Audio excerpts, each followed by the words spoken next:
नमस्कार, स्वागत आहे तुमचं रुपालीज किचनमध्ये। आणि आज मी तुमच्यासाठी एक नवीन रेसिपी घेऊन आली आहे, ती म्हणजे पारंपरिक अशी सांजोऱ्याची पुरी। आज आपण रव्याचा सांजोरा कसा बनवायचा आणि त्याची पुरी कशी बनवायची ते बघणार आहोत। तर या आपण साहित्य बघूयात। 2 वाटी गव्हाचं पीठ, 1 वाटी रवा, 1 वाटी गूळ, 2 ते 3 चमचे तूप घेतलेले मी, वेलची पूड आणि थोडंसं मीठ। आता एक कढई घ्यायची आहे, गॅसची फ्लेम ऑन करा आणि या कढईमध्ये हा रवा घालून मीडियम फ्लेमवर छान असा लालसर रंगावर आपल्याला भाजून घ्यायचा आहे।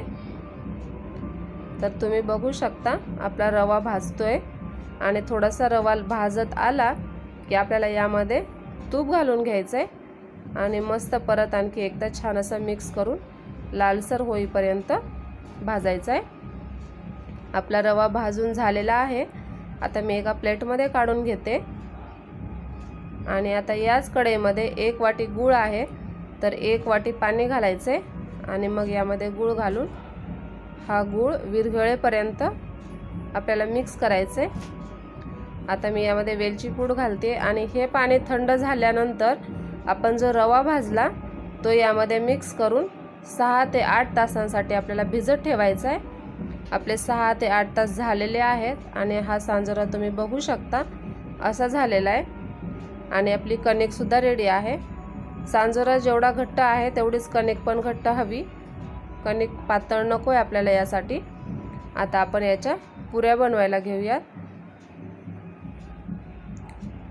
आणि मी आता पुऱ्या बनवायला घेते। इथे मी तेल तापत ठेवलंय आणि तुम्ही बघू शकता आता मी छान असं तेल तापतंय आणि हा बघा या आकाराचा कणकेचा गोळा घ्यायचा आपल्याला, जास्त मोठा नाही घ्यायचा। एक सुपारीच्या आकाराचा, मोठी सुपारी असते ना आपली, तर त्या आकाराचा आपल्याला कणकेचा गोळा घ्यायचा आहे आणि हा त्याला असा वाटीसारखा आकार देऊन आपल्याला त्यामध्ये हा सांजोरा घालायचा आहे। तुम्ही बघू शकता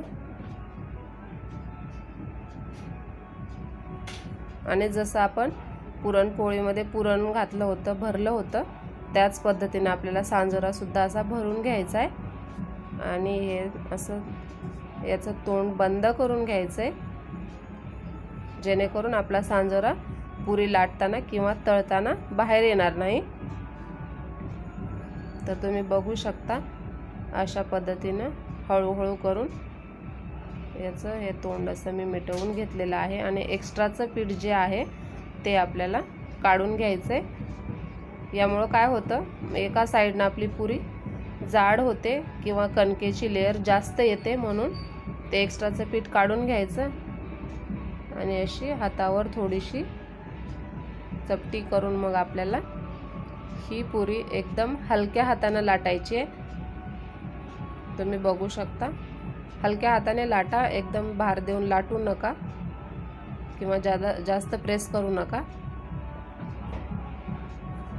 आणि अशाच पद्धतीने मी आता सगळ्या पुऱ्या लाटून घेते, तुम्ही बघू शकता। आणि माझ्या इथं सगळ्या पुऱ्या लाटून झालेल्या आहेत, तेल सुद्धा गरम झालेलं आहे आणि आता आपण पुऱ्या तळून घेऊयात। हे बघा, एक साइडनं पुरी आपली अगोदर छान तळू द्या। एक साइडनं पुरी तळली आणि फुगली की आपल्याला ही पुरी पलटवून घ्यायची आहे। तर बघा आपली पुरी मस्त अशी फुलते, तुम्ही बघू शकता किती छान पुरी फुललेली आहे। हे बघा अशी लालसर रंगावर आपल्याला पुरी तळून घ्यायची। या पुऱ्यांना पहिलं गावाकडे शिदोरी म्हणून दिल्या जायच्या, आताही देतात पण आता थोडंसं प्रमाण कमी झालंय, पण आणखी पण सुरू आहे। तर हे बघा अशी लालसर आणि खरपूस आपल्याला ही पुरी तळून घ्यायची आणि आता ही पुरी मी काढून घेते आणि अशाच बाकीच्या पुऱ्या सुद्धा मी तळून घेणार आहे।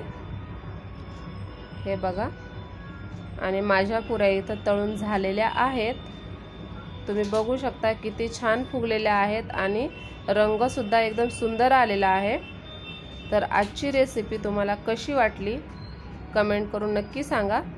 आणि मी तुम्हाला एक पुरी तोडून दाखवते, किती छान सॉफ्ट अशी झालेली आहे आणि टेक्स्चरसुद्धा बघू शकता तुम्ही। तर हे बघा, अशा पद्धतीचं टेक्स्चरसुद्धा आलेलं आहे। आणि ही पुरी दिसायला जेवढी छान दिसते तेवढीच खायलासुद्धा छान लागते। नक्की ट्राय करा आणि भेटूयात अशाच नवीन रेसिपीसोबत। तोपर्यंत धन्यवाद।